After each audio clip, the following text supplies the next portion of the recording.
Ayan, isang mapagpalang araw pong muli sa ating lahat. Gusto ko lang po ulit humingi ng pasensya sa naipasa kong video or nai-upload kong video devotion kahapon kasi nga naputol ka agad yung video and hindi ko inaasahan na hindi ko na rin siya matutuloy. But then again, emergency lang siya and I hope na makabawi ako starting from this video and sa mga susunod ko pang devotion. So, ngayong araw, ang topic pa rin natin is, or yung series pa rin natin is yung Seeking God's Guidance and Wisdom. Pero ngayong araw, ang topic natin or yung main topic natin is the fear of the Lord is the beginning of wisdom. So, ano nga ba yung Bible verse na tatalakayin natin in lieu of this series? So, ang Bible verse na tatalakayin natin ngayong araw ay ang Proverbs chapter 2 verses 4 to 6. So, in English Standard Version, sabi rito, "If you seek it like a silver and search for it as for hidden treasures, then you will understand the fear of the Lord and find the knowledge of God. For the Lord gives wisdom, from His mouth come knowledge and understanding." So, in Tagalog translation naman or in ang salita ng Diyos, Tagalog Contemporary Bible Version, sabi rito, na parang naghahanap ka ng pila o anumang nakatagong kayamanan. Kung gagawin mo ito, malalaman mo kung ano ang pagkatakot sa Panginoon at mauunawaan mo ang tungkol sa Kanya. Sapagkat ang Panginoon ang nagbibigay ng karunungan, kaalaman, at ng pangunawa. So, yung pagkilala natin sa Kanya or yung pagsik natin kay God, base nga sa minimensahe nitong Bible verse natin is para raw tayo dapat na naghahanap ng hidden treasures, diba? So, dapat ganun tayo kapursigido and tinuturing natin na hidden treasures kung ano man yung sinisik natin in relation with God. Kasi ganun siya ka-importante sa atin and mali pala. Kung ikukumpara natin sa makamundong bagay, gaya ng mga hidden treasures is napaka-importante niya. But then again, si God is walang katulad and siya yung pinaka nakakataas and siya yung dapat nga natin gino-glorify, diba? So, para mas mapalalim pa itong Bible verse natin, is proceed tayo sa ating teaching. So, sabi rito, number 1, God's wisdom is like hidden treasures. So, gaya nga na nabanggit kanina sa Bible verse natin, seek God's wisdom like those hidden treasures. Kasi nga, God's wisdom is like a hidden treasure. Kumbaga, mahirap siyang isik or may tamang proseso sa pag-seek sa Kanya.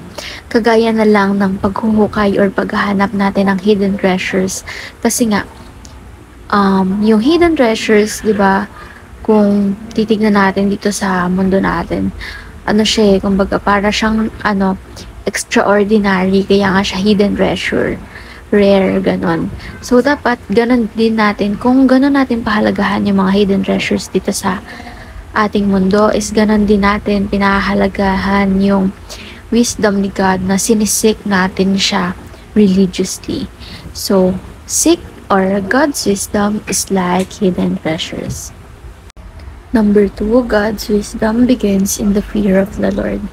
So, tayo is nagkakaroon tayo ng wisdom or na-adapt natin yung wisdom ni God, especially kapag nagkakaroon tayo ng takot sa Kanya.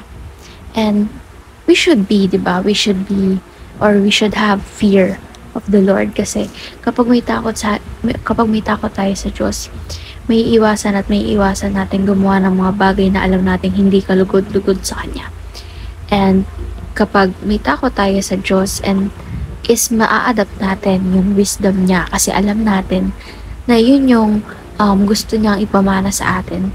And ayun yung dapat nating yung wisdom na dapat nating gamitin sa araw-araw or ipamuhay.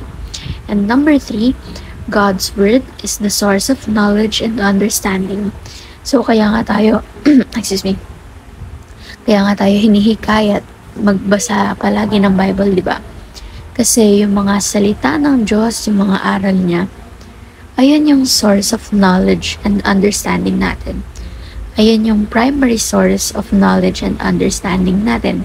Kumbaga, sa Kanya tayo, kaya nga tinutukoy na, excuse me, kaya nga tinutukoy na manual of life yung Bible kasi nandun lahat ng kasagutan sa mga katanungan natin. So, andun yung knowledge na dapat nating i-acquire. And with that, makukuha rin natin yung understanding na dapat mayroon tayo, yung attitude towards everything. Kasi nga, we have enough knowledge, we have acquired enough knowledge and understanding from Him, from God, sa mga salita at pangaral niya sa atin. So, ngayon naman is proceed tayo sa ating application. Number 1, seek God's wisdom like hidden treasures. So, gaya nga nasabi natin sa ating teaching kanina, God's wisdom is like hidden treasures. So, we should seek God's wisdom like hidden treasures. Kumbaga, ganun dapat natin pahalagahan yung wisdom ni God na sinisik natin siya religiously and sa tamang proseso, walang shortcut.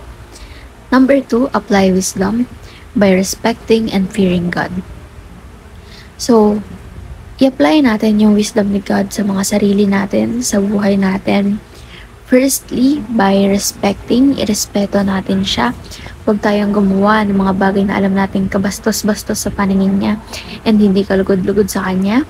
And, i-apply natin yung wisdom na yon, yung wisdom ni God, nang may takot sa kanya. Kasi, kapag wala tayong takot kay God, eventually makakagawa tayo ng mga bagay na hindi kalugod-lugod sa kanya.